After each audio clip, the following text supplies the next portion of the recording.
yeah, I mean, I feel like the cluster is Yes.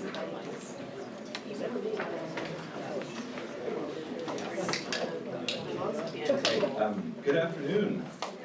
My name is Blake Rocap. I'm the director of the Sissy-Farenthold Reproductive Justice Defense Project at the Rappaport Center for Human Rights and Justice. And along with our co-sponsors, the Department of Sociology, the Department of Women's Gender and Sexuality Studies, and the Population Research Center, who was so kind to host us in this nice light-filled room and provide lunch today. We want to welcome you to what's sure to be a thought-provoking, engaging, and probably enraging discussion of standards of contemporary motherhood. And in Professor Killian's book, she argues that those things are more about disciplining women than they are about helping children. We're so thankful for Professor Killian, who's willing to join us on her spring break from Drew University in New Jersey. I promised her nice weather, but not this hot, so apologies. As you know, some folks are still working on global warming. And we're so thankful that Professor Jennifer Glass is here with us today to enter discussion and engagement on this important work. Professor Killian joined the sociology faculty at Drew University in 2001, where she teaches courses on gender, families, and reproduction. Her areas of interest include sexual and reproductive health and justice, motherhood, adoption, immigrants and refugees, Muslims and diaspora, intersections of gender, race, ethnicity, socialization, and identity issues, women in work, and human rights, including religious rights, women's rights, and children's rights. She's also the author of North African Women in France, Gender, Culture, and Identity, as well as multiple articles on a variety of topics, including sexual and reproductive health and justice in post-conflict contexts, the misuse of public health to control women, children's educational rights, decision-making about the HPV vaccine among young adults, white adoptive parents and children of color, immigrants' identity negotiation, Muslim women in the headscarf, Arab women's motivations for migration, and highly skilled immigrant women's labor force participation. In addition to her academic work, she's also served as a consultant for the United Nations in developing an online module on gender and sexual and reproductive health and rights for the UN staff training, and has done research in Turkey on how to better enable Syrian refugee women access to the labor market. She also wrote with Jennifer Olmsted the UN Development Program's Women in Work, Improving Gender Integration in the Livelihoods Improving Gender Integration and the Livelihoods Response to the Syrian Crisis. So her new book is Failing Moms, Social Condemnation and Criminalization of Mothers. It's about the ever-rising standards for mothers' behavior. Mothers are simultaneously revered and reviled, and they face not only their own guilt, but increasing threats of jail and removal of their children for actions that were not considered neglectful or illegal decades ago. So along with that, as I said, we're so pleased to have Professor Glass here. She's the Centennial Commission Professor of Liberal Arts in the Department of Sociology and a research associate in the Population Research Center. She's published over 60 articles and books on work and family issues, gender stratification in the labor force, mothers' employment and mental health, gender integration in the STEM labor force, and religious conservatism and women's economic attainment. She's received the Jesse Bernard Award from the American Sociological Association, the Harriet Presser Award from the Population Association of America, the Reuben Hill Award from the National Council on Family Relations, and been nominated 3 times for the Rosabeth Moss Cantor Award for Excellence in Work-Family Research. She's also chaired the Sex and Gender section, the Family section, and the Organizations and Work section, and has been the Vice President of the American Sociological Association. Professor Glass's most recent projects explore the intensifying demands on U.S. mothers to financially support their children and their capacity to meet those demands, focusing on wages and working conditions in male and female-dominated jobs, exploring the wage effects of flexible work practices among parents, how telecommuting facilitates longer work hours, and whether governmental work-family policies improve or undermine parents' and children's mental and physical health. And this is all part of her larger project to understand the roots of mothers' disadvantage in the labor market. So as I said, we're so pleased she's here. She's a perfect person to engage on these topics with us. So without further ado, the author of Failing Moms, Social Condemnation and the Criminalization of Mothers, Professor Caitlin Killian.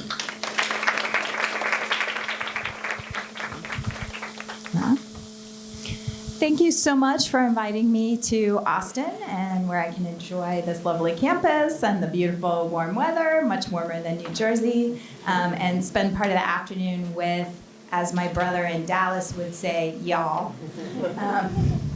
So yes, I wrote a book on mothers, and a lot of it's going to be about reproductive justice, but I wanted to take a broader view. So in my book, Failing Moms, I start preconception before anybody's even pregnant, and then work through pregnancy and then issues of neglect and failure to protect laws to give this broader picture of what we're doing to mothers.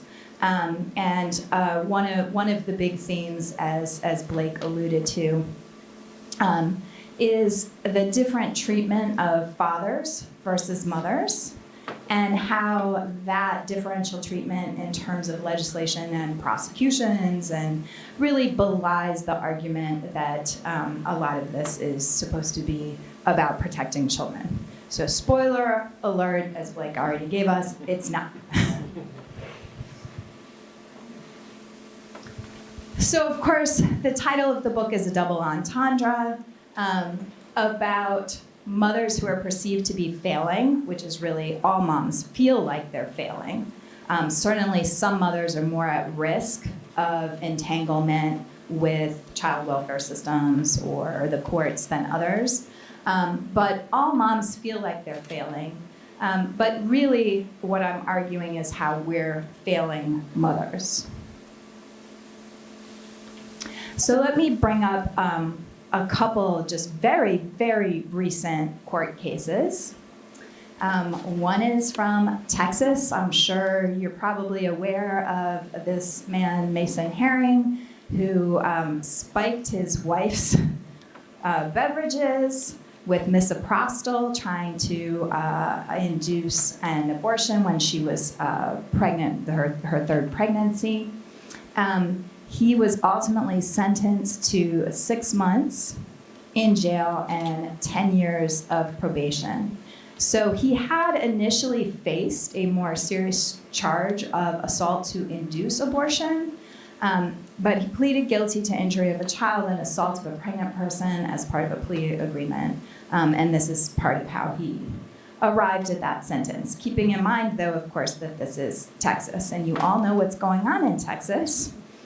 So this seems like a rather light sentence, and certainly to the woman who was given the misoprostol without her knowledge and consent. She very much felt like this was not a fair sentence.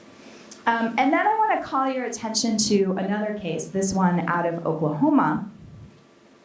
And this one came up in the news, not about what I put up on the screen, but rather about the judge who'd been texting throughout the court case. So the judge got in trouble because she was texting back and forth with the bailiff and off-color remarks, and there were like 400 or 500 texts during the trial. So she had to step down as judge. So that's what made it into the news. But when I read about her, what struck me about the case, aside from the judge's behavior, was no one was really paying attention to, was this. So Christian Martzal had been charged with first-degree murder for beating his girlfriend's 2-year-old son to death.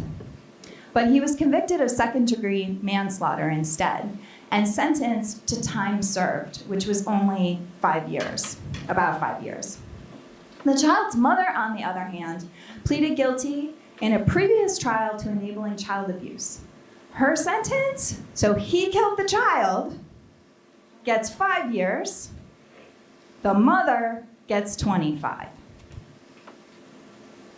So, I want us to think about not just what we do as mothers, which is part of the question, but also what we're doing to mothers. And then that's going to be followed up by why. Why are we doing this? So I just want to give a little bit of historical and sociological background. This doesn't fully answer the question, but it's kind of important to situate. this is all tying into what I have in, I think on the next slide, is this idea of intensive mothering that is Hayes's conception from the 1990s. And so what's happened is expectations for parents, and particularly mothers, just keep ramping up. And even from when Hayes did her work in the 1990s, this has gotten worse and worse. The expectations for parents, and particularly for moms. Part of this is tied to the fact that we're having fewer children. So now it's often 1 or 2 children per family instead of 6 or 7 or more. A lot of it also, these fears about children's safety, despite the fact that kids aren't really more likely to get kidnapped today than they were, say, in the 1950s. But with things like social media, we all get those Amber Alerts on our phone, or you hear about a case all the way across the country, even here in Texas, so we think that this is happening all the time, even though it's not. There's also some interesting work, another sociologist, Cooper, has written about how even families that are well off economically are very concerned that their children aren't going to be able to attain their class status and lead the kind of lives that the parents lead. And so that's putting even more pressure to make sure your 4th grader gets on the travel sports team that you have to leave work early for to schlep them to, because if they're not doing that in 4th or 5th grade, they're not going to be on the right team in college or high school to get to college, right? Or they have to learn a foreign language or be a virtuoso of an instrument. So there's all this anxiety around parenting and giving your kid a leg up, even for the people who should feel the most stable and secure, that they're not, that they can never be doing enough to prepare their children for the future and give them every advantage. And then also this idea that children are unique, and it's really the mother's responsibility to understand her child or her different children and what vaccines they need, right? Or what IEP they need, or what, and so the experts from the 1940s, 50s, 60s, the doctors, the teachers in school, are no longer the expert. It's the mother about her own child. So now she has to do all this additional work of supervising the education, supervising the medical care, so just this constant ramping up of what mothers are supposed to do. And so we think back to the past and we think that, oh, that era of the 1950s, right? It was all about stay-at-home moms, and which of course was very class-based always, but we think they were spending so much time on their kids. But at that time, you could let your kids go play after school or on the weekend. You didn't have to take them to the play date and sit there and watch them be in the play date or the birthday party. So actually, the amount of time that parents, mothers, are spending on childcare activities has increased rather than decreased. And this is this concept of intensive mothering from Sharon Hayes, where what I want to argue is it's not to say there's no fathers doing intensive parenting, but it's more optional for fathers. Whereas mothers, if they don't abide by these norms that just keep ever increasing, they really are castigated, they are shamed, they feel the shame. And increasingly, they're finding that they are breaking laws that maybe they didn't even know were laws. So intensive mothering, putting all of your time, energy, money, right, everything you've got, being the expert on everything for your child, it's not realistic and unsustainable. And then mothers are depressed and stressed and exhausted. But they're also at legal risk. And then turning to reproduction, of course, we have this interesting situation where it's kind of a double-edged sword. We have ignored traditionally men's reproductive health.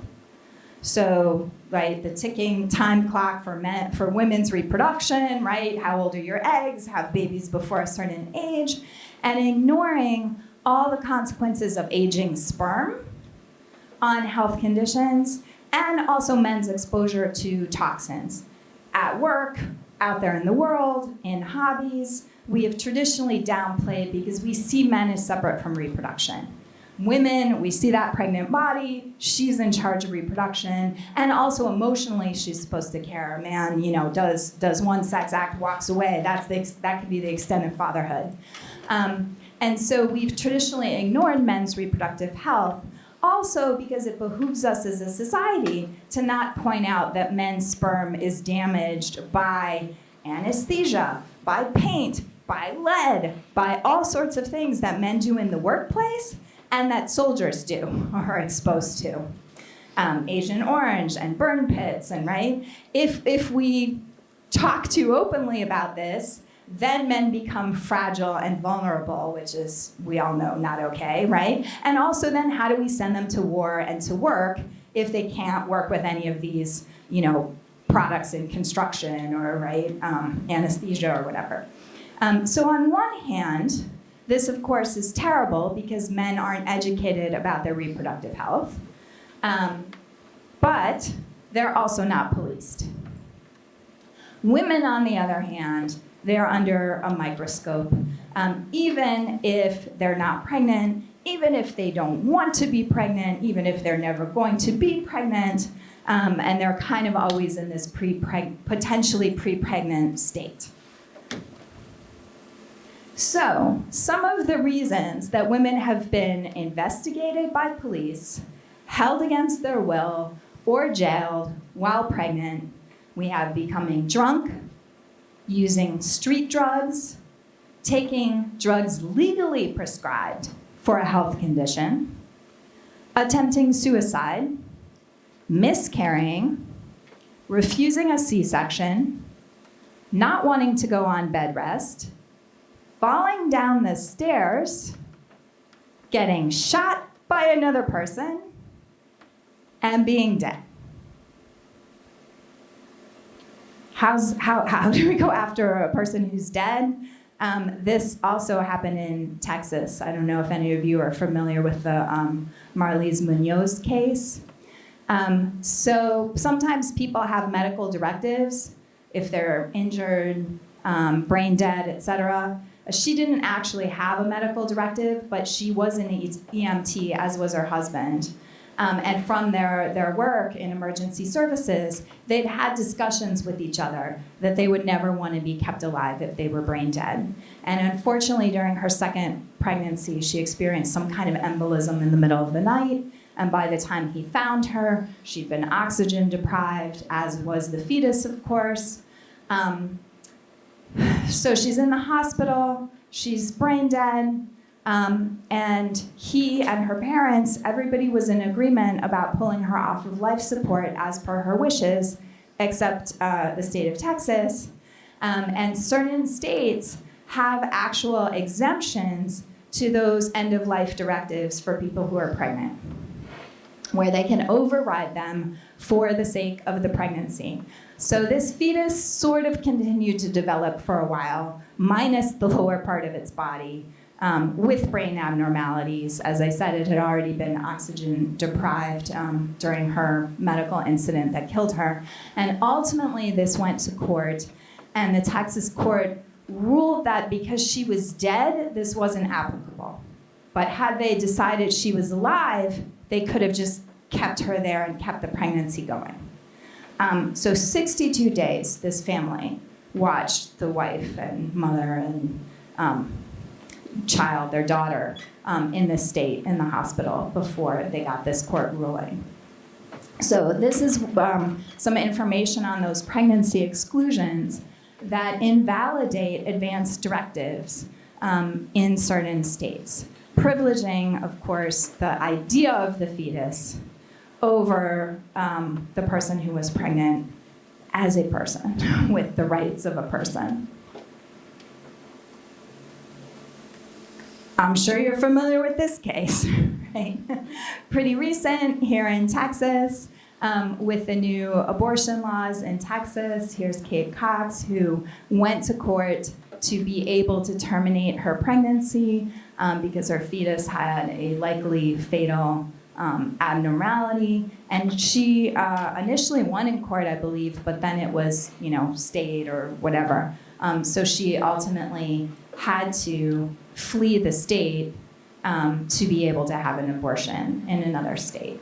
She's certainly not the only woman who has gone to court here. She had her case, but there have been several plaintiffs together with the Center for Reproductive Rights, has been helping women, not just in Texas, but in some other states as well, where there have been multiple plaintiffs who've come together. And in Texas, the case over the summer, the plaintiffs actually won. So these were women in a variety of situations. One woman probably lost her fertility because they didn't treat her fast enough.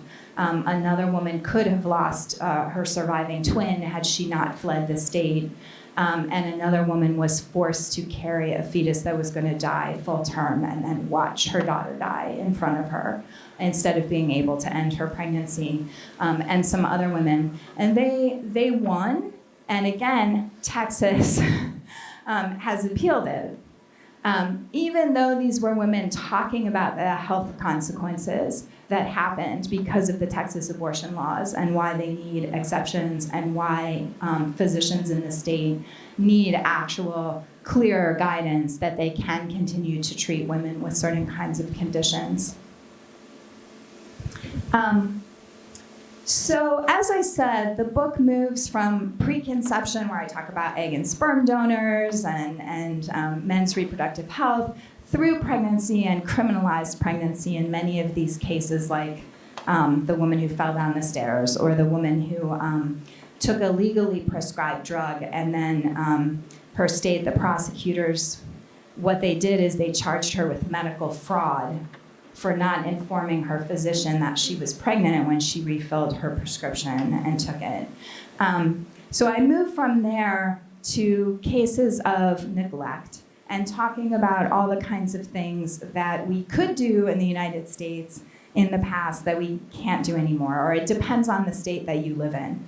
I remember my parents going on vacation, like out west, from Ohio, and they left me in the back of the car when they went to the grocery store, and I just had a book or something, and that they weren't worried that they were going to get arrested or lose custody of me.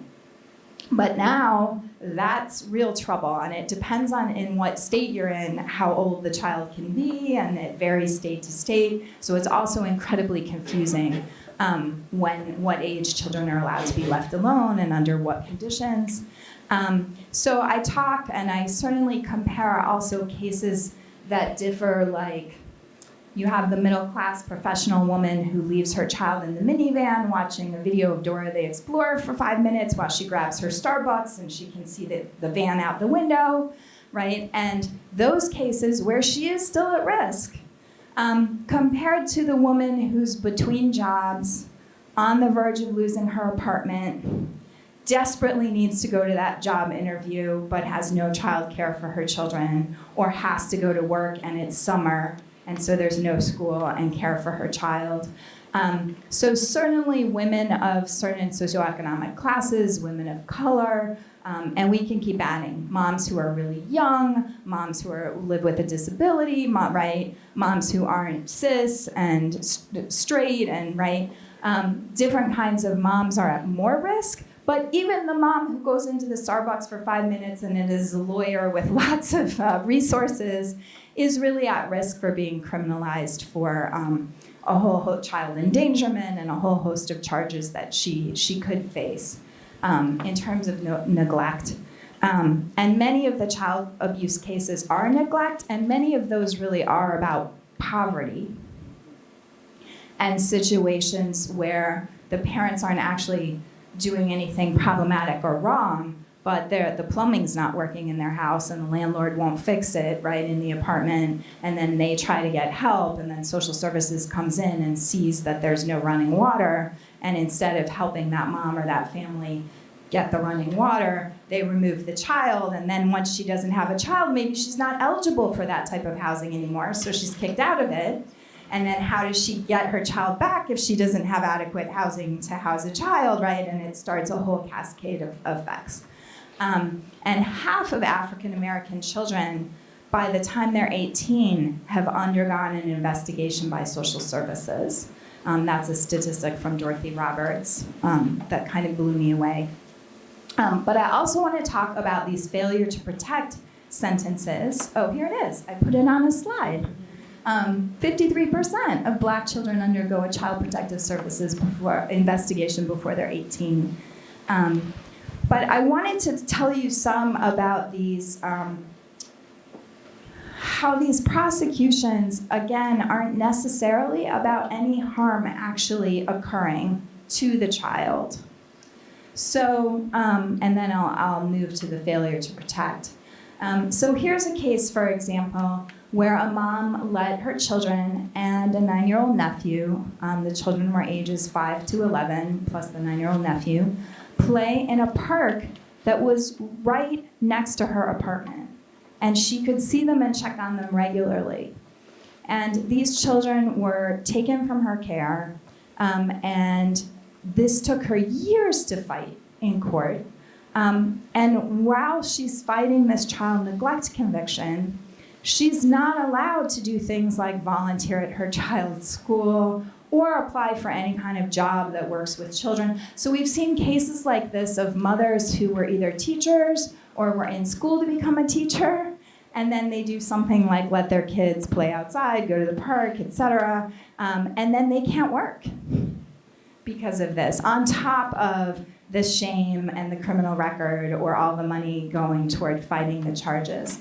And often, understandably, parents, which is usually mothers, they'll often accept conditions that the judge lays down instead of fighting them. And it's not just the money, although it's a piece of it, but when what's at stake is your kids and you having custody of your kids, you're going to go to that parenting class. You're going to go to that, right? You're going to do whatever they mandate that you do in the hope of getting your children back as soon as possible.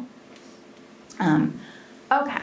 And then women being held responsible for men's bad behavior. And this is where we get into the failure to protect prosecutions. So here's a very good example. Tandilao How, her boyfriend, who she was living with, and was the father of the child in question, he broke their infant daughter's ribs, femur, and toe while she was out with her husband, her father, trying to find a new place to live so that she could leave him. And he had been abusive toward her in the past, but she said he had never been violent toward the children, and there were some older children in the family as well. So she wasn't home. Her claim was that he had never hurt the children previously, so she had no way to know that the children were at risk in his care. But the baby daughter is injured while she's out with her father. So he also was given time served, which was, in his case, 2 years. Now, this wasn't a death, this was injuries. But he gets 2 years. She, on the other hand, receives 30. She's not the one injuring the child. She gets 30. She was lucky because the governor of Oklahoma commuted her sentence after 15 years, so she only served half of it. And then meanwhile, her children have no parent while she's in jail. And the older ones were old enough to know what was going on and know that their mom had gone to jail and all that. So this, of course, traumatizes the entire family and the other children as well. There's this idea of it not really being about the harm, but more sort of the morality or more the position that we put mothers into. There's some really good social psychological work by Thomas, Stanford, and Cernecka, where they did a fascinating study where they gave out, they did vignettes, and they manipulated the conditions. So it was either a mother or a father, and they left a child of different ages alone for a variety of reasons. So in some conditions, they left because they had to go to work. In some conditions, they left to do some volunteering. In another condition, they left to have an affair, right? So, and then they had people, rate like how bad this was, and so the interesting thing is, fathers always got more of a pass than mothers, regardless of the reason. But particularly fathers who went to work, that seemed like a good excuse to leave your children alone if you're male. But mothers who went to work and left their child alone, that was not okay. Certainly, parents having an affair, that the child was rated as in more danger than if the parents went to volunteer, which obviously makes no sense, right? But the raters, that's how they saw it. And the authors actually make the statement that if a parent knows they're going to be away, that child's probably safer and in a better situation. They've been left a cell phone, they've been told, okay, I'll be back in an hour, right? Here's what you do, here's what you don't do. But one of their cases, they had some accidental cases, like the parent goes out to the mailbox and gets struck by a car, right? And the people would say that they were safer in those conditions than if their parents intentionally left them, which is probably backwards, right? But again, it was about like the morality of the parent rather than how much harm they were actually facing. We've also seen this with pregnant women. There's another study where they looked at raters' evaluations of women who were working out, eating fish, or drinking alcohol while pregnant. And interestingly, in that study, they found that if the people thought there was really going to be harm to the fetus, they were more lenient and more wanted the mother to be educated. But when they didn't think there was really going to be harm from eating the fish or drinking or working out, they were more punitive. They wanted punitive measures against that mother-to-be for her bad behavior while pregnant.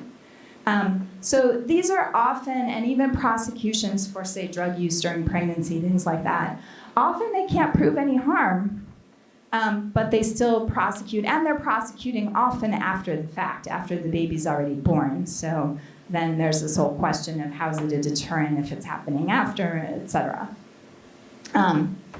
And then certainly, as we saw on the last slide, held responsible through the failure to protect prosecutions, women being held responsible for boyfriends' fathers' behavior. And I'll add that in the book, I have some very parallel cases of almost exact circumstances where it's a father, the new stepmother murders the child, drowns him in the pool. There's a history of her beating him. All the neighbors knew. Child Protective Services were involved, and they don't go after the father for failure to protect. He's just another victim who's lost his child, right? But they're not putting him in jail for not protecting his son from her.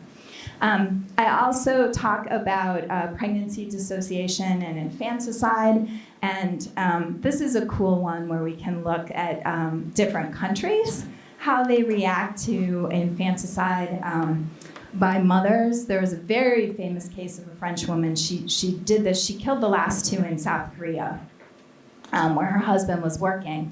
But she'd also killed one of her newborns in France. That one she put in the chimney. But the ones in South Korea, she put in their freezer, the family freezer, in the kitchen. So this is a pretty good indicator that something's off, right? Because if you were trying to do something bad and get away with it and you really understood what you were doing, you'd want to make the bodies disappear. You probably want to leave them in your kitchen. So ultimately, the husband found both of them. And at first she said they weren't hers, but genetically it was very clear. They tested, it was their children. So this woman who had murdered 3, and she was also raising 2. They had 2 children they were raising. But the other 3, she had killed them. And she got an 8-year sentence and only served half of it. She only served 4 years. We can contrast that with a sort of similar American case where Lindsay Lowe had twins. And again, instead of disposing of them and getting them out of the house, she left them in a laundry basket in the house where her father found the bodies. So she was prosecuted. She was prosecuted for first-degree murder and some other things. And she initially got 51 years in jail because it was 2, right? It was twins, so that was 2 murders. compared to 3 murders, and she served 4 years, right, out of an 8-year sentence. Now, this one is actually back in the courts because they determined that one of the witnesses was tainted, and there's evidence of that, and so they're gonna have to retry this case. So we'll have to see what happens on round 2, but this was initially what she got before we found out about the juror. Many countries have different rules about infanticide with a newborn. And usually they're much more lenient. Sweden has a panel, like 5 physicians have to convene every time there's one of these cases, and they decide how to handle it. Some countries have lower sentencing if a mother murders the baby, within the first year of life or something like that, whatever the time frame is. It can vary in the US, and obviously things vary too on who's prosecuting you, right, and how they want to go after it. So we see a lot of creative prosecutions in the US, like the case I was telling you about where they charged her with medical fraud for refilling her prescription.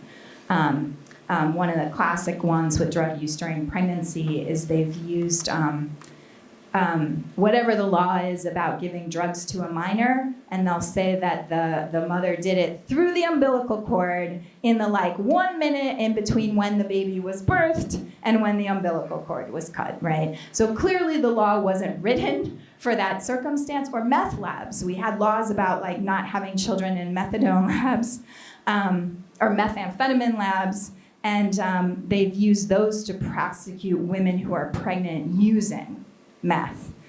So a lot of creative prosecution. So, book is depressing, admittedly. It is infuriating. But I do have some solutions. And part of that is we have to pay attention to the real problems and stop going after these pseudo problems and these boogeyman things. We're wrapped up and politicians are talking about trans kids or all these things. No, that's not our issue. Our issue is how many American pregnant people die giving birth or in the first year postpartum. We have ridiculously high numbers of maternal mortality in the United States, particularly for Black women. So here you see how low New Zealand is and how much more it is in the United States. And then also for women of different ethnicities, this can be worse, particularly for Black women. Something that's probably an issue in Texas. OBGYNs fleeing states that criminalize abortion, as in Texas, for miscarrying and endangered women. And that just leads to more maternity care deserts where people cannot get care when they're pregnant or giving birth.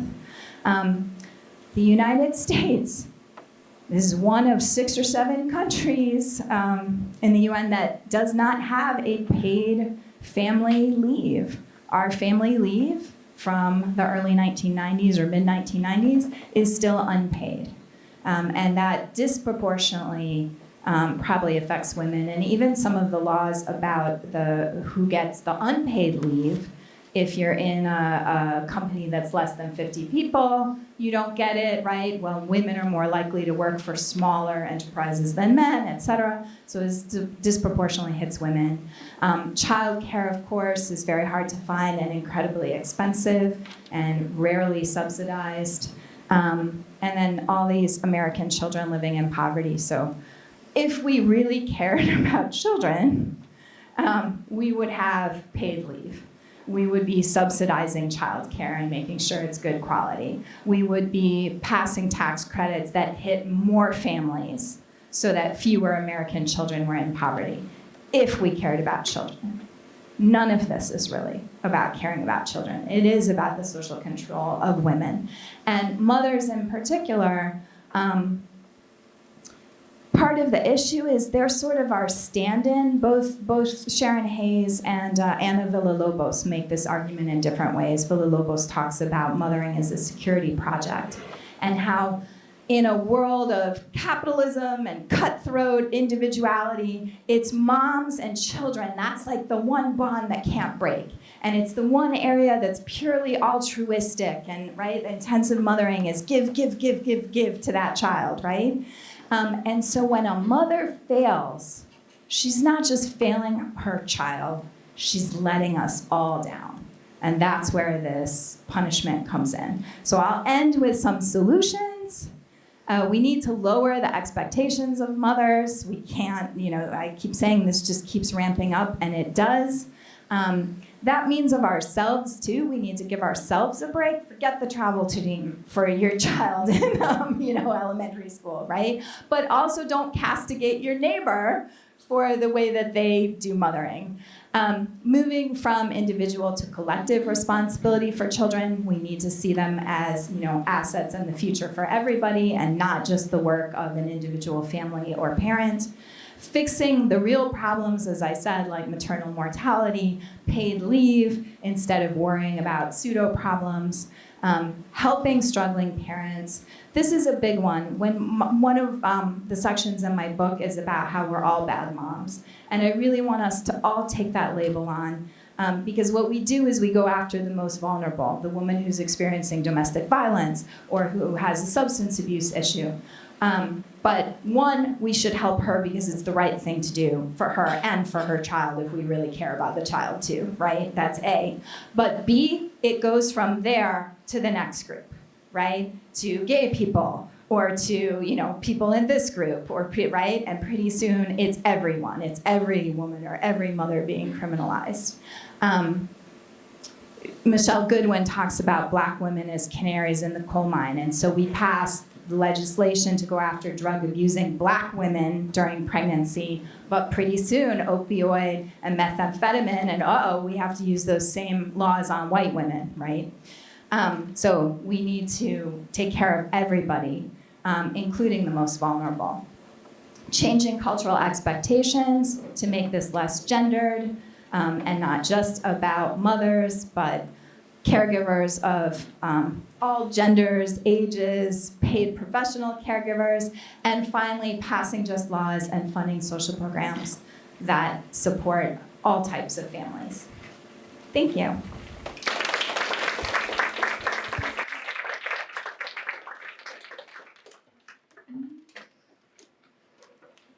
going to pull up chairs so that we can actually have a conversation instead of standing up.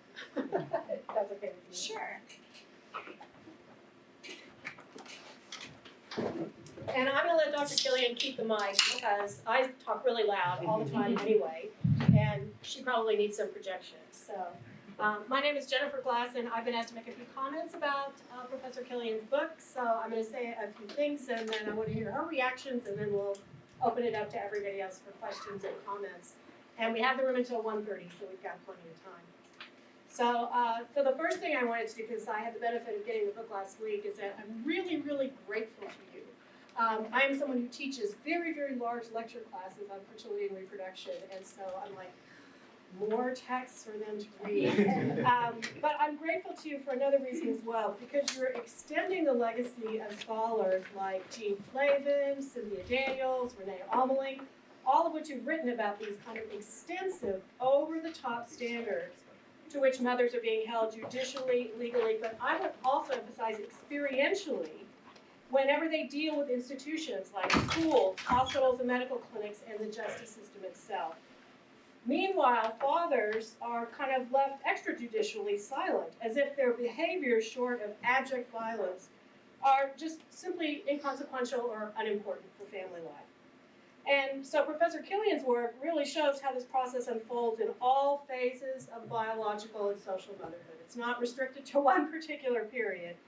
And it's to the particular detriment of women of color and working class women because they don't have the cultural tools with which to defend themselves. So we have to make it really clear that this is about power. This is about who you can go after, who are the most vulnerable, who are the least likely to be able to defend themselves in light of these charges. And when you see those sentences, those disparate sentences, we're really talking about differentials in who has the power to get a good attorney, to take your case, to fight, and who's got the best chance in front of a judge or in front of a jury, where again you see these unbelievable unconscious biases against mothers. And so this is where this is kind of playing out. So that's kind of the first theme, is this way in which we've harnessed all of our ire on women, and we've left mothers, and we've left fathers kind of out of the book. But the second theme of the book is that these attempts are really escalating. And so we really need to put this in historical context. Why are these things escalating so dramatically in so many states? And these are oftentimes the suspect states, right? These are the same states that were the first to eradicate abortion rights. These are the same states that try to criminalize immigration. So we see this throughout the Mountain West and throughout the American South. So it's not coincidental that these things are taking place in this era of greater polarization between so-called red states and blue states. So we have to look at this in terms of ideological backlash. And I think the backlash is to contemporary changes in family life, especially women's escalating economic independence and decreasing fertility rate. This is, as Professor Killian writes, about controlling women. When you can police women back into less threatening domestic obligations on penalty of losing custody of their children or jail itself, then you have successfully reminded all women what their foremost societal obligations are. And it's not to work and be productive in your community. It's to stay home and take care of children. Now, why is this so important? First of all, let's just name it. It's reproductive labor exploitation. We have extensive theories in work and organizations about labor exploitation. Who benefits when labor is exploited, why labor is exploited, and what prevents people from organizing and protecting themselves against exploitation. We need to do the same thing with our system of reproductive labor exploitation because it's been going on for hundreds of years and it's really escalated rather than de-escalated as women have been asked to carry more of the financial burden of families. That's okay, well, we're willing to add this to what women have to do, but we're not willing to take away anything because reproductive labor exploitation simply benefits too many people and institutions in society as we've constructed it right now. So as long as mothers agree to have adequate numbers of children and care for them throughout an increasingly long period of dependency, like they don't start working when they're 12 or 14 anymore, now you gotta do this until they're in their 20s or beyond, then the rest of society, and this is true across lines of class and race, the rest of society can simply pursue money, leisure, power, any other social rewards they want to without worrying about their group's social survival or dominance. So this reproductive labor exploitation serves a purpose. All non-mothers benefit when mothers can be reproductively exploited. So the stakes are really, really high because, as you showed in your last slide, other people are going to have to do more work if women can't be policed into doing this work for us. So when women have more choice and discretion in when and how many children they have and how much work they're going to expend raising those children, that can be very threatening to all that are benefiting right now from not having to do any of that work. I love Nancy Fulbright, the MacArthur genius. She and her CareForce team calculated the cost of replacing all the care that mothers have done. It's in the billions of dollars that we're talking about. So clearly, to have to find and pay for this care would be hugely detrimental to all the people who benefit from having, as I used to joke, adult workers simply spring forth for employers to hire. They don't. They're not like, remember the Greek mythology where Athena just sort of springs from Zeus's forehead fully formed? I believe all business owners think that that's how workers are created, right? They just sort of spring forth fully formed from Zeus's head. They don't. They come from women's bodies, they get torn up in that process, and then they take 15 to 25 years now to get smart enough, talented enough, and healthy enough to be of some value. That's a huge investment that costs billions and billions of dollars. So any way you can avoid paying those costs and convince somebody else that it's their job, and if they don't do it well, we're going to put you in prison or take your children away, you can clearly see that there's a strong economic incentive to do that. But I want to argue, and then I'll shut up, that it's even worse. You said your book was depressing. I'm going to argue it's even worse than Professor Killian has shown us because of this escalation. There are even greater costs that can be avoided if we don't take children and families seriously and we foist all of their well-being on their mothers instead. And I mean things like safe neighborhoods where gun violence isn't an issue and you can send your kids out to play, in parks that actually exist and have working, safe equipment in them. Schools that actually have competent teachers that can educate your child. clean air and water. Talk to the moms in Flint, Michigan. And then, of course, my favorite, healthy, available food. How many food deserts do we have in this country? How many costs have gone up as rapidly as food expenses have? Because, let's face it, food companies know they can exploit inflation and raise prices and get more money. And then my last one, which is really new, energy and connectivity. And I thank Diana Hernandez at Columbia for pointing this out. Just keeping the lights on, keeping the internet in your house, having a cell phone for your child. All these things are now responsibilities of moms, and they all cost a lot of money. So now we have a lot of what I call maternal provisioning, and it really goes back to kind of like hunting gathering society. We had to go out and provision, right? And part of mother's job was to go and find food, clothing, shelter, health, energy. All of these things have now devolved because we as a society have decided that these public responsibilities, well, we can just fudge on those, right? It's expensive. That's the administrative state that gives us clean food, air, and water. Why can't we just deregulate? How many times have you heard that in political discourse over the past 25 years? Well, anytime you deregulate schools, so the private charter schools, and now we've got just private schools get our tax dollars. All of this makes mom's job a lot harder, finding a school, getting into a school. Who's supposed to does all this work? Chantal Haley in the audience, by any chance? We have a scholar here who studies just how much time, effort, and expenditure you have to make in these so-called school choice systems. Then, of course, energy, good Lord. I mean, we've had several crises right here in this state. There are crises all over the place with global warming. Whose responsibility is it to make sure that the lights stay on, that the heat is on? How's a mom supposed to take care of an energy grid that hasn't been updated in 50 years, for example? And yet she'll be held responsible if anything happens to that child's health because the heat went off. So I'm going to stop there. I think I probably depressed you enough. But I'd like us to think about why we see the intensification, these numbers of cases. I've been looking at these. Some of these were new to me. I know that Jean Flavin's been counting them over the past 20 years.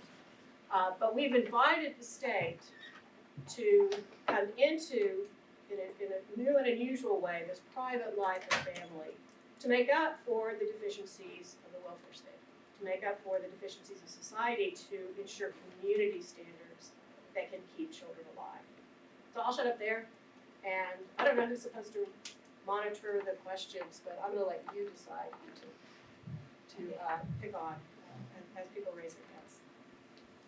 I was just reminded there was a little boy who froze to death in his home in Texas, and his mother was home during that storm a couple of years ago. And yeah, it'd be interesting to see the ramifications of that. Hi, thank you so much for your book and thank you for your comments, Jennifer.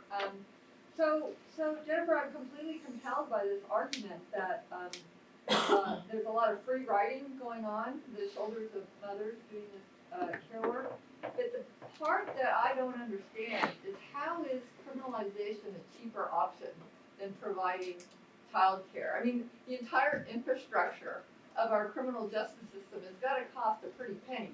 And I'm just wondering, it's like, okay, so you remove the children and you criminalize the mom, so now you're paying somebody to be foster parents, or you're paying some kind of orphan institution. I know nothing about this. I'm just making assumptions here. And then you're paying for this huge legal criminal system that we know costs a pretty penny too. So help me understand the economics of this, that it's cheaper to criminalize and to remove children, criminalize mothers and remove their children, than it is to offer things like child care, health care to moms, et cetera, et cetera. Where's the cash savings here? Do you want to take a step? I'm happy to answer.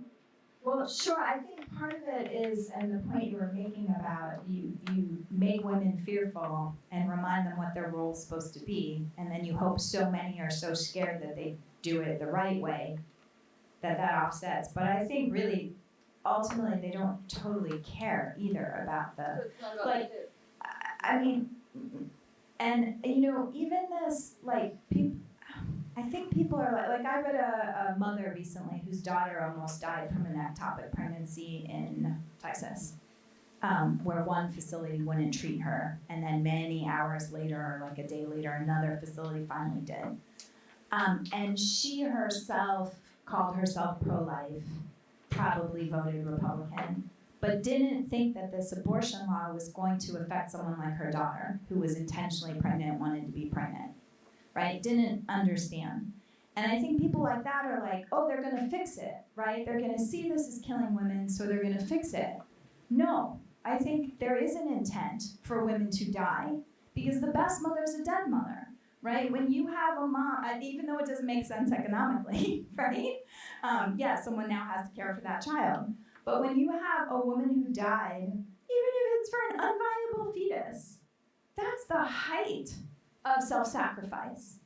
So then if women, lobby to get subsidized daycare or don't want to breastfeed or whatever, right? Oh, who are you? This woman died for her baby, right? So I think there's even more to it than that. But I think a lot of it's supposed to be this sort of, I think as you said, backlash, right? To remind women, whether they want to be mothers or not, or ever going to be pregnant or not, like what their role is, right? By extension, I think this is to all women. Not just mothers, to put them back. And there's a lot of anxiety too. There's the economic anxiety, but also about sexuality, about women's rights, women in politics, all these other things too that I think are playing into it. But. Yeah, I would also say that when you talk about economic rationality, you have to realize that this is an ideological battle. And so a short-term economic loss, it is going to cost more to incarcerate her and then pay a foster parent, right? But this is a moral crusade, right? And so we're willing to spend the money to punish women and put them in prison in order to facilitate this larger societal goal. And remember who some of the powerful actors are in politics in enacting a lot of these laws. I mean, sure, it may be more expensive to incarcerate the law and pay for foster care, but who's going to pay those costs? Taxpayers are going to pay those costs. Who's going to pay the cost of clean air, water, electric connectivity, good schools? I mean, all of that is going to create a much bigger bill for a much larger swath of corporate America and the rest of the economy that provides goods and services. So the stakes are really high to be able to say this is not our responsibility. If I manufacture chemicals, it's not my responsibility to provide kids with clean air and water. If I create school curricula, it's not my responsibility whether kids learn. To be able to deflect that to other actors, to the state if you have to, but to mothers principally, and look to the state to enforce those standards. So yeah, it may cost the state a lot of money to enforce those standards by incarcerating mothers. And I did want to add on the foster care, so you said that child might go to foster care. In some states, they go after parents to pay back the state for the money spent when their child was in foster care. And given that so many parents are losing children because of poverty, which then gets written as neglect, then you're going after people to pay back $16,000 in one fell swoop that they could never pay back. If they had that money in the first place, their child never would have been removed. And again, they don't get the money back. I think for every dollar spent, they get like 51 cents back. So it's not about really the economic, but it is about these people were bad, they cost the taxpayers money, we have to go after them, even though it's not logical and it doesn't really get the money back. Yeah, and then I wanted to add to Jennifer's point about climate. In the book I talk about Kukla, I think is her name, Rebecca Kukla, has some work on, I don't know if you've ever opened something, bought something like gardening gloves or a fake Christmas tree, and it says may cause birth defects in the state of California. And you're like, what? How can it only cause birth defects in California, right?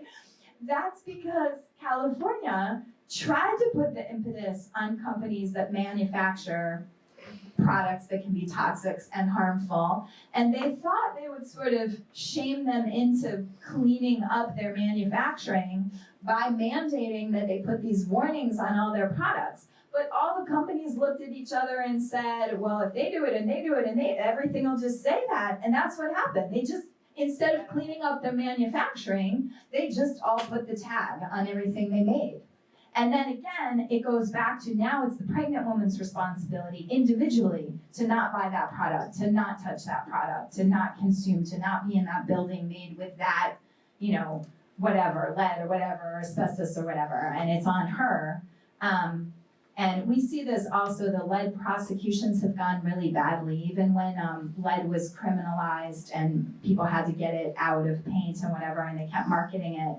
When parents would try to sue for a child who had cognitive issues or something, the lawyers would immediately say, oh, well, these are poor, uneducated parents. How do we know the child's not just like this because the mother, you know, only went to 8th grade or is an immigrant from another country, or right? And it went right back to blaming the mom instead of the company that already you couldn't sell lead paint, but they still were.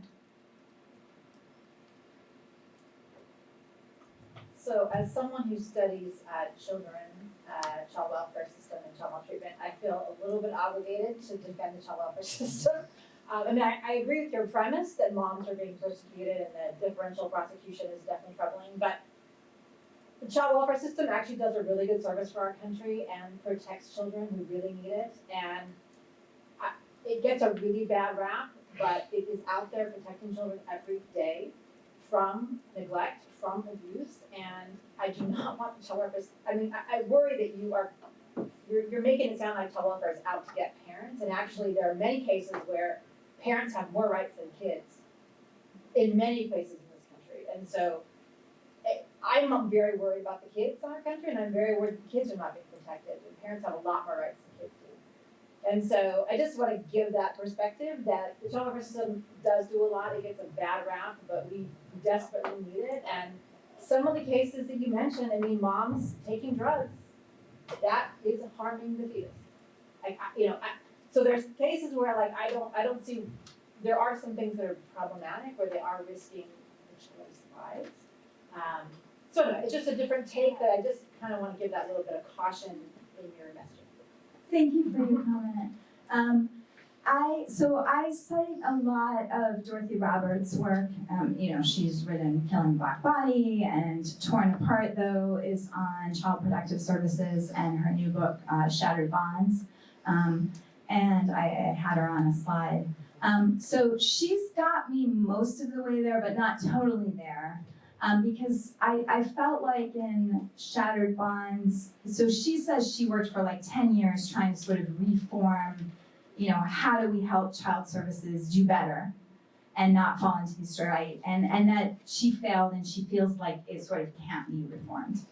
But she doesn't say what we do instead, or what, especially in some of the really severe cases that aren't the person being charged with neglect because the toilet's not flushing, right? But really is absent and leaving the children home alone, mental health problems that are being untreated, and we can't leave the child with that person.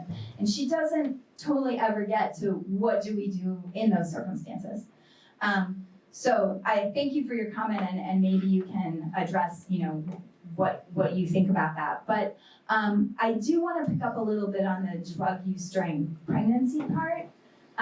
First of all, there's drugs that are illicit, and then there's drugs that are prescribed. And some drugs that are prescribed can have tetragenic effects, or some aren't studied because it's very hard. You can't do a controlled study where you say, oh, you're pregnant, take this possibly toxic drug, right?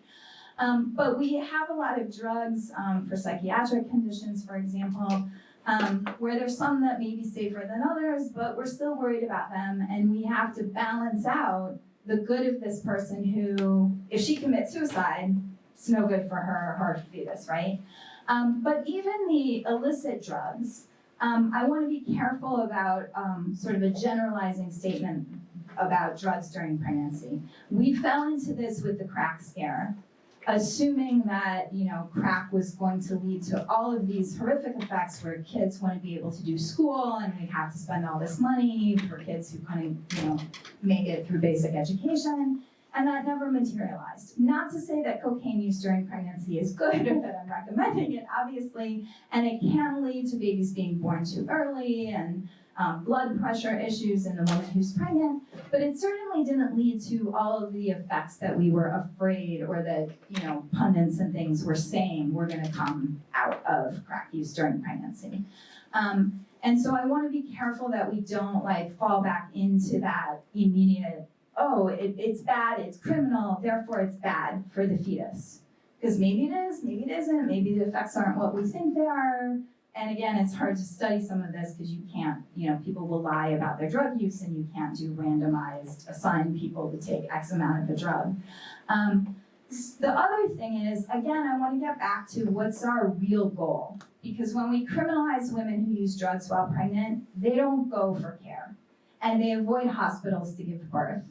Because that's where they're going to get tested, their blood, their urine, and then they're going to be in trouble. They might lose their baby. They might end up with criminal charges. And we've seen this happen in states that have heavily prosecuted pregnant women, where we actually see a drop in the number of women giving birth in hospitals. And if we cared about those babies, which is why that law is supposed to be there, we would want those very women the most of all to be giving birth in a hospital and being honest with a care provider about use.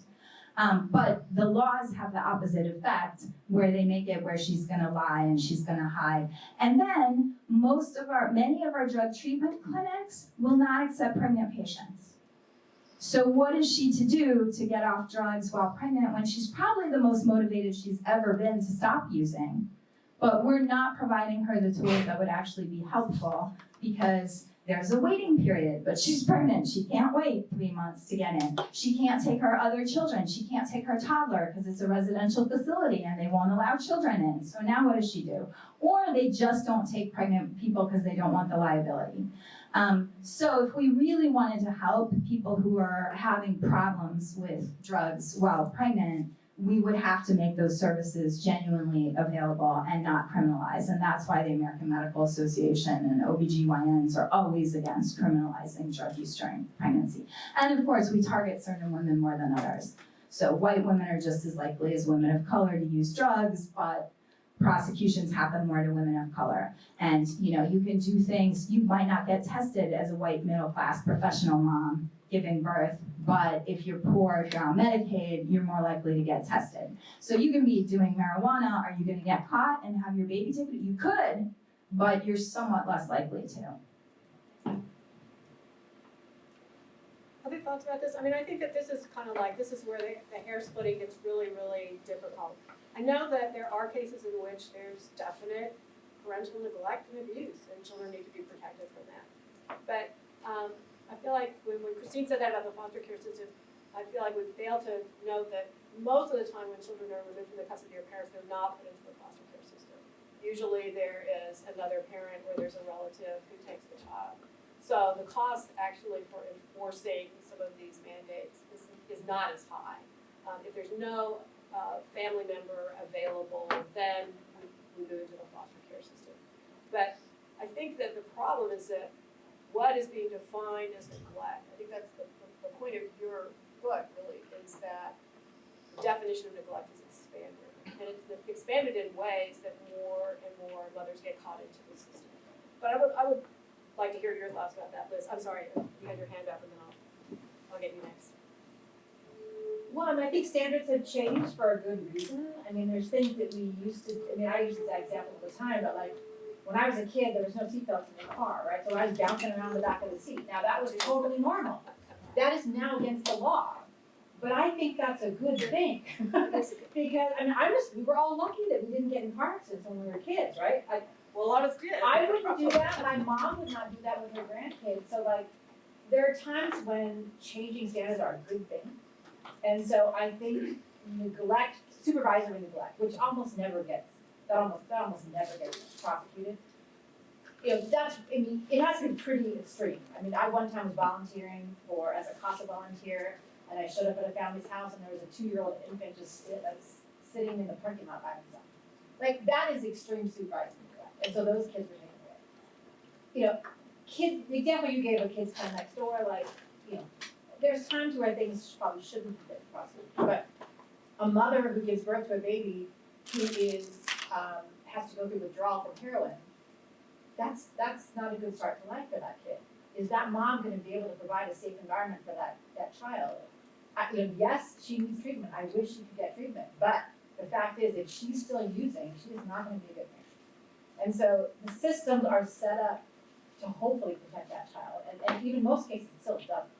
But I still err on the side of protecting the kids, but that's my worry. But those systems, that works to the extent that that's the only system we have. Like, when there's nothing else there, then maybe that's the best Yeah, scenario. yeah. Because I think as much as we dislike mothers, we also really like, we have a strong norm for adversarial, like, criminalization. Like, that's just how we operate. It's the one institution we continue to fund and support.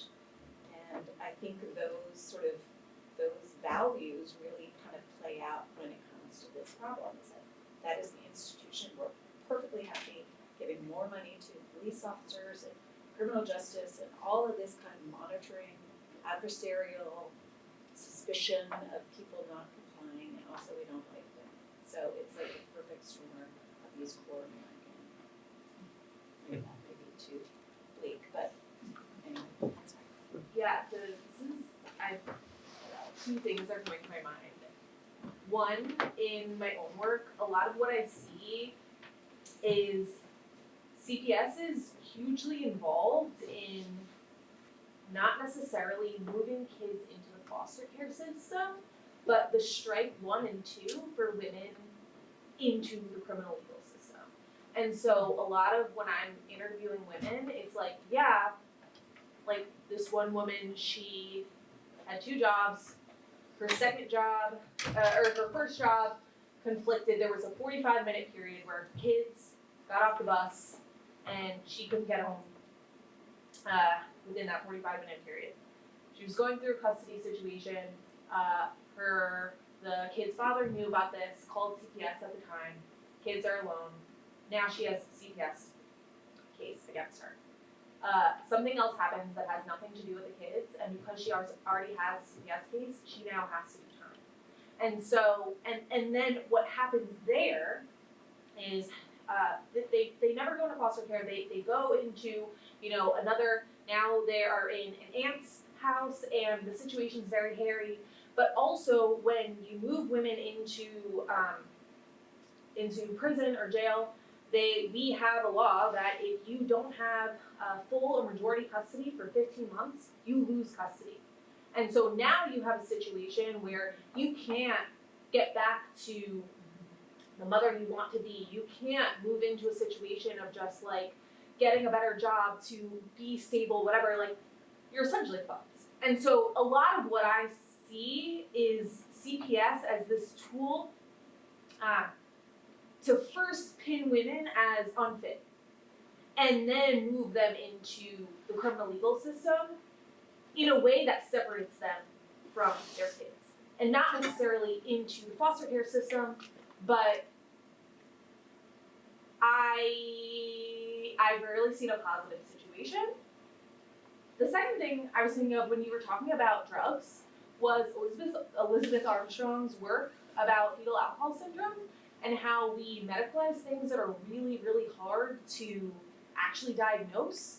And so when we do that, because of these social norms around alcohol and birth outcomes, we do this across race and class lines.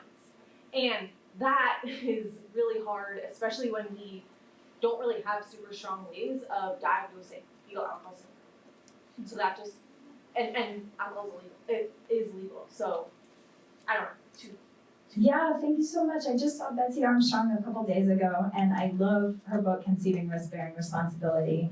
I actually have a piece on fetal alcohol syndrome about sort of these norms and science, not following science in order to apply social norms to women.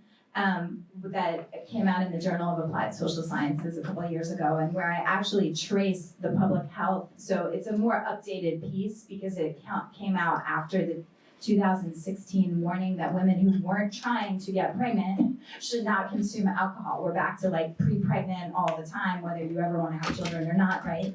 And I actually sort of trace, not sort of, I do trace the public health warning, what articles they were relying on, and then those articles, what they were citing. And very quickly, you move from the actual real articles they're citing, say lots of alcohol, right? More than 7 drinks a week, 14 drinks a week, like lots of alcohol, binge drinking becomes drinking.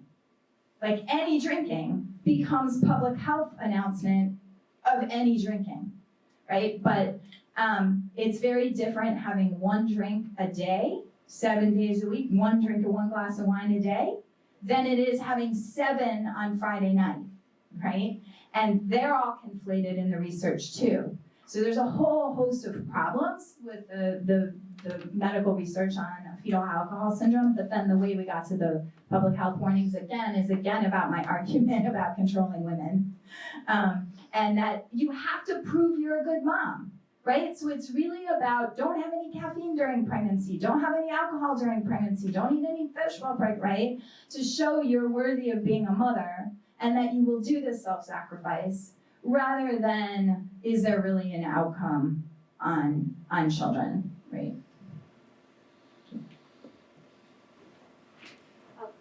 I really enjoyed hearing this talk. It's a separate question, but it kind of relates to this ongoing discussion that's happening. I'm currently reading a book called Investigating Families by Kelly Baum. And have you? I haven't you had a must. chance to read it yet, but it's so good. There's sitting so at many home on my coffee Yes, table. so many parallels, but it's also around the CPS system, and she says although there's this, not fascination, a lot of emphasis on the removal of the child from the home, that's only 7% of cases, right? It's actually not very common, but what is common is that it puts mothers in this state of panic and insecurity, and I think her bigger argument is that it institutionalizes, I just lost the word, but like instability or insecurity in motherhood. It makes it a very fragile institution, and not just for women who experience it, but for women in general, because it's always, it's that specter of possibility, right, that it could be you at any moment. And I'm wondering, like, I don't know, what are your thoughts on that, and did you see this kind of, not paranoia, but like this trickle, pervasive effect of like, motherhood is precarious, right, and it's scary, and what does that do to decision making and risk taking? So I haven't read her book yet, but I do have it. I'm looking forward to reading it. But I know from being a mother myself and being a divorced mom that I ran into this. I talk about in the book that I let my younger son go to the park, again, right across from my apartment, across the street, very safe town. There were tons of parents and kids in the park. And I told him I'll be back in 45 minutes to an hour to get you. And I just don't want you crossing the street by yourself because it's like rush hour, even though it was a small town, it was sort of a main street right there. And the police brought him back to me. And luckily, I held my breath, totally panicked. And luckily they said, oh, someone called, they were worried about him, have a good night, and left. But in that moment, I thought, oh my God, I'm divorced. If my ex gets wind of this, he could, even if it doesn't go through the police, right? Like he could use this against me, right? So the number of women, right, who know someone that's happened to, or it's happened to their sister or their neighbor, or, and even if legally it's not right, that fear is very real. Yeah, I would agree that this really is about creating a set of obligations and responsibilities that you are held to, even if you're never arrested or the police never even drop the kid at your door. It's to make it seem as though this responsibility is yours and yours alone. Stop expecting help from other people. You are going to be judged individually based on what is happening to your particular child. And I think that for me, I'm a family demographer, and I'm sitting here thinking, is it a surprise that fertility is going down? No. What's a surprise is that it's been so high for so long in the face of these escalating demands. And I didn't even get on my soapbox about the thing that I'm most concerned about, which is that as these demands on the caregiving side have escalated, we've talked a lot about that for 30 years, the demands on the economic side have also been escalating. We're not talking about that very much.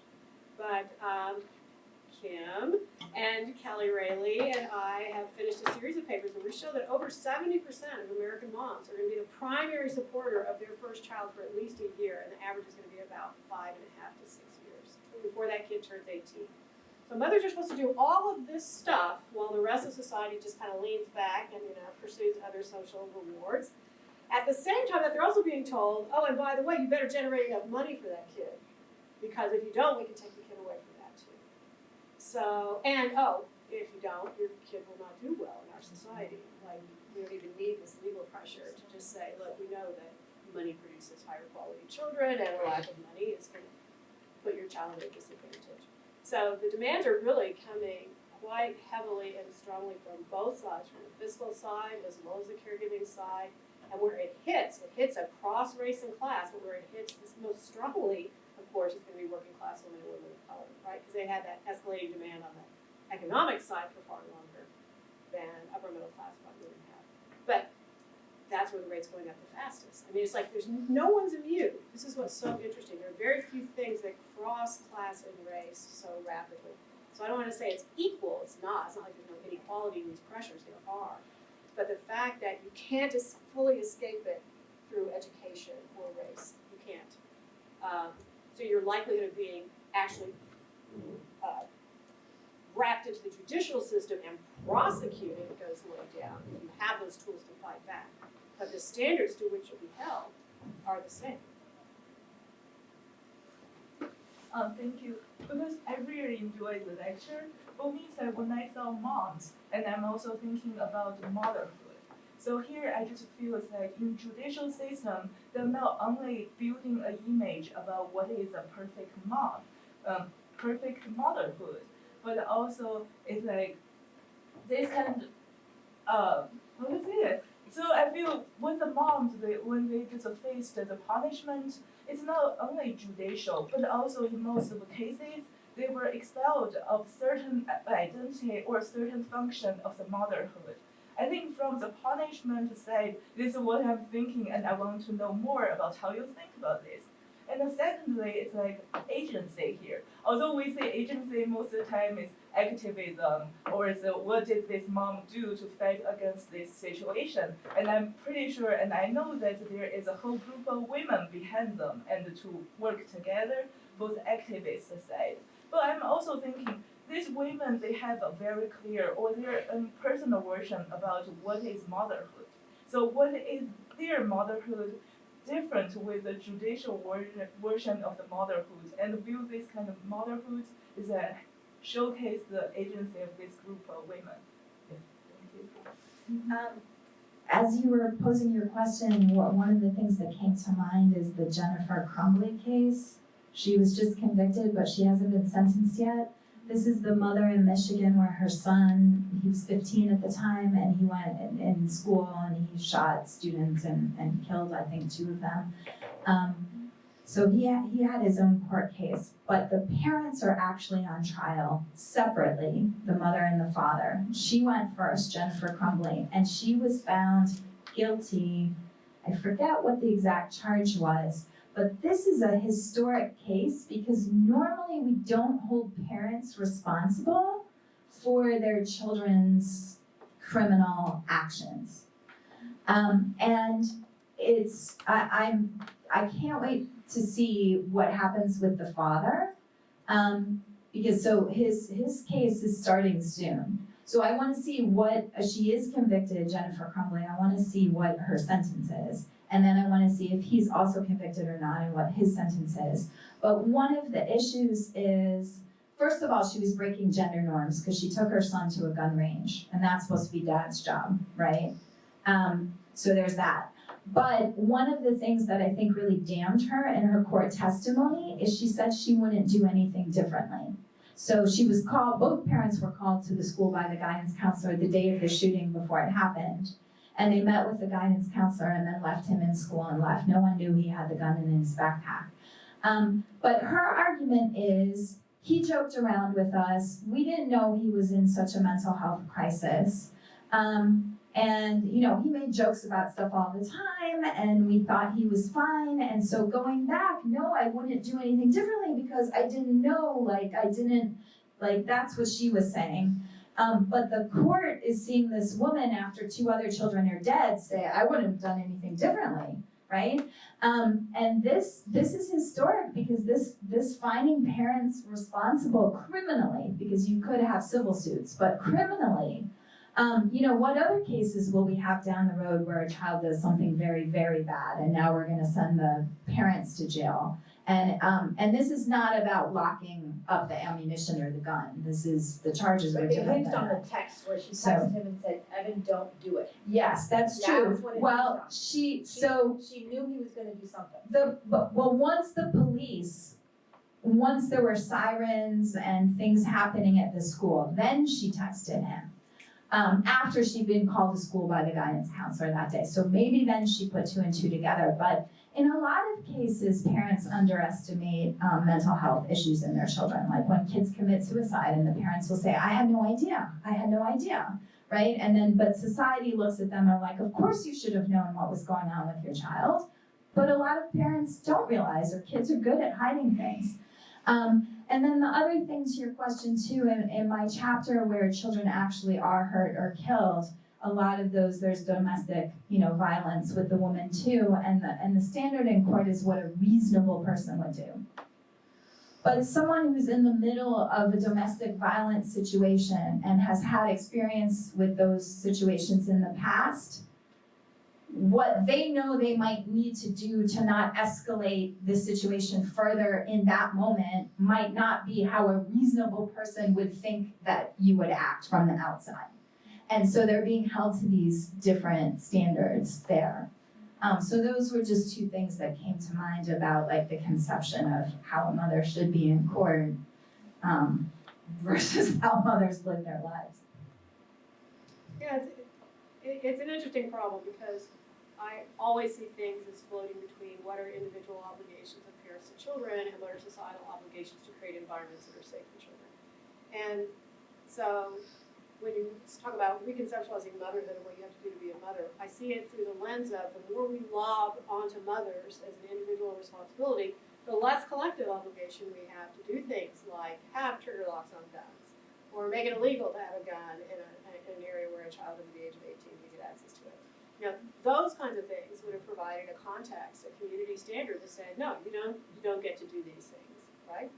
And then there's a law that parents have broken, right? And then you can say, hey, there was a law that said you can't have an unsecured gun in your home, and you did, and that kid took it to school, and 4 teenagers are dead because of what you allowed to have happen in your home.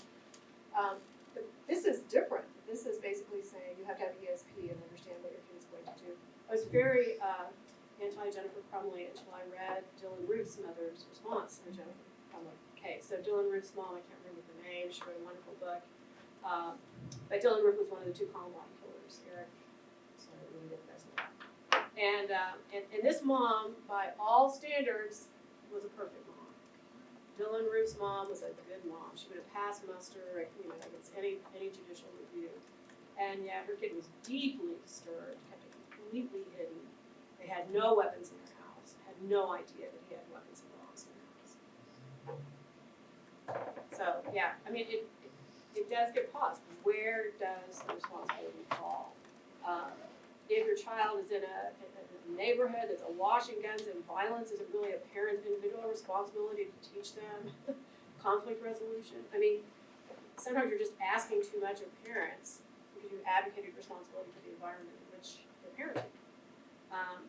And so that's what leads to some of their rationalities that Christine was talking about. Yeah, sometimes it would just be cheaper to give that mother money for the electric bill than to decide, oh, it's too cold in this house, so I'm going to remove the children.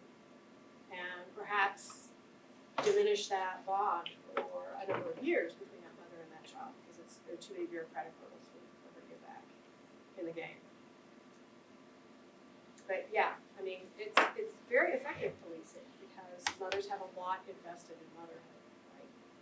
There is a phenomenal amount of care that you have to do. There is a phenomenal emotional attachment. You can either exploit that, which is what I feel you're pointing out in your book, or you can honor and respect that by providing an environment in which those bonds can flourish. So I always like to use that language of exploitation versus honoring reverently and creating an environment and conditions under which those bonds can flourish. I originally wanted to call the book Mama Tried. That was my partner's suggestion. Again, a double entendre, right? Because most mothers really are trying. But apparently there's a country western song with that title, so Polly would let me use it. Okay, oops, I'll put this back on. Okay, I'd be remiss if I didn't have a room full of folks interested in this without saying that over at the Reproductive Justice Defense Project, we're studying this intersection of criminalization and motherhood. We're interested in all criminal cases affecting pregnancy.